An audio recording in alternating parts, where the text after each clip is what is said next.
cannot physically stone people any longer in our culture, but I need you to think about ways that we can metaphorically or symbolically stone others.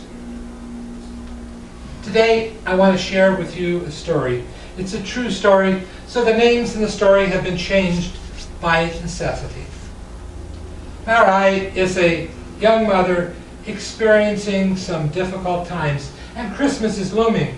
She is destitute. Her long-term relationship with Joey has gone through some really turbulent times, and she now finds herself on her own. Joey has lost his job, and this difficulty has affected their relationship. Mary finds herself now to be on her own. They have a young daughter, and a week or so before Christmas, their second child was born. No money, no food, no family, no partner. Her support system is gone. She turns to the social support networks of her community. However, their support and the resources are limited. And the food banks, they provide some of the basic needs. Christmas is not going to be a joyful time for Mary. The youth ministry program leadership team in a very small congregation of a local church annually supports a family in need. And this year, they got referenced from this agency that Mary belongs to. And this year, they were provided with a very brief profile of the family they were going to support. A woman, young, now single, a 2-year-old, and at the time the profile was put together, was expecting her second child. She had no money, she had no food, no support, and was very fearful of a bleak Christmas for her children. Well, as usual, this faith community rallies and it puts together a large hamper with food, with clothing, with teddy bears, with toys for the children, beautiful gifts from the shared abundance of people who recognize their privilege, and they want to share it with others. And it resulted in a hamper that was delivered by the youth leaders and a couple of the older youth the week before Christmas. And on the Sunday before Christmas, one of the youth, a young boy, reported the joy and the hope that he experienced in this delivery of this gift. He told openly of hugs and kisses that he received from a young woman who said how much better Christmas was going to be for she and her family because of the generosity of this church. On the morning of Christmas Eve, the minister of that local church received a phone call from a woman identifying herself as the mother who received their Christmas hamper. And she was extremely distraught, but she was very well spoken. She articulated her situation very clearly and very succinctly. She shared with this minister the source of her angst. In the hamper were many beautiful gifts, cards and goodies, along with the food. Overjoyed at her bounty, she took the cards that were included and she began to read them.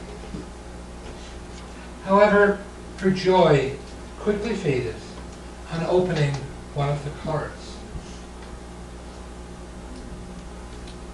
The card was contained in a beautiful gift bag that had 2 large, cuddly, warm, beautiful teddy bears. But when she opened the card, there was a message that troubled her.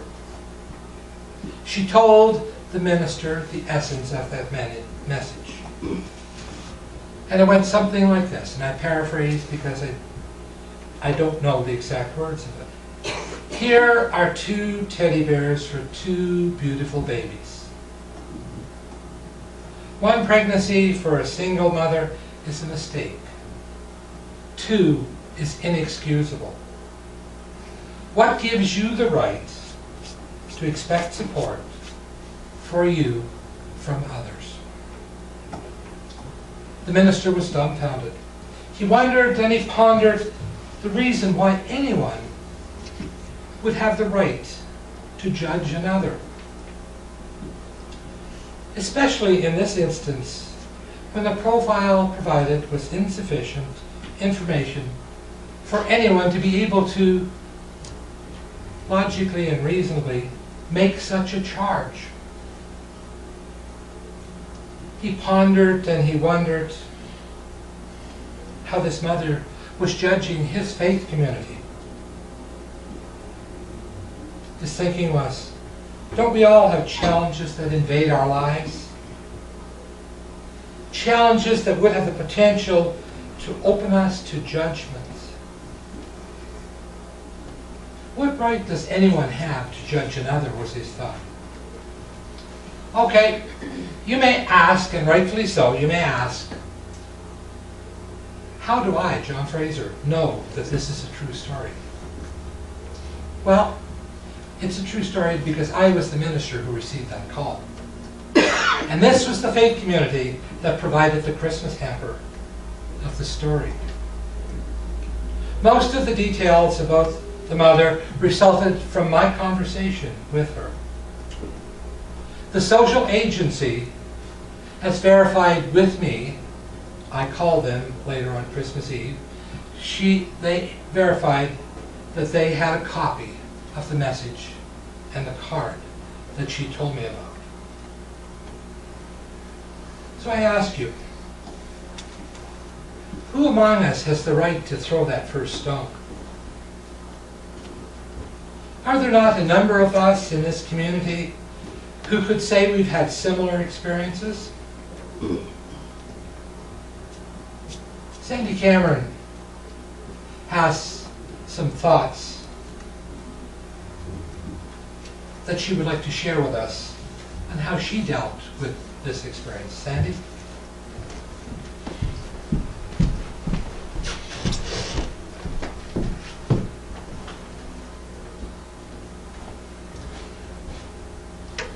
So often there's a label attached that automatically makes us assume we know all about a person or people. A single mom. Why do we attach this label? I'm a mom, period. For many individuals, this is viewed as a bad thing to be a single mom.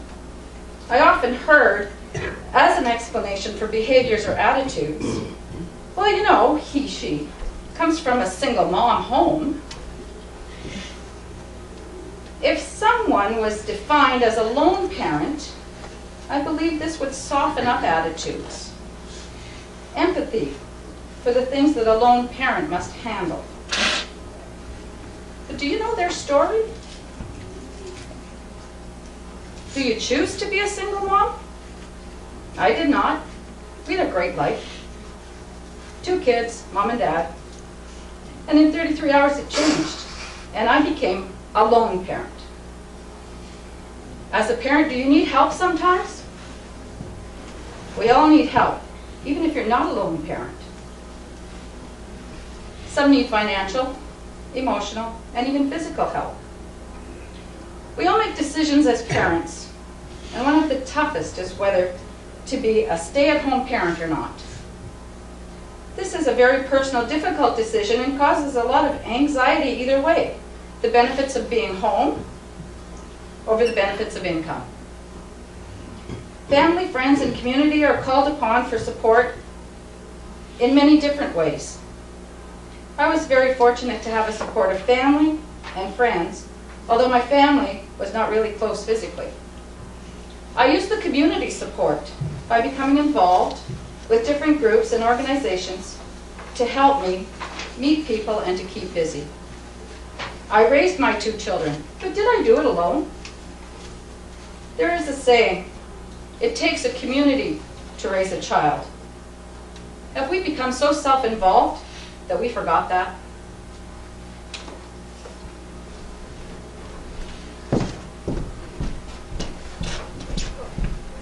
Thank you, Sandy.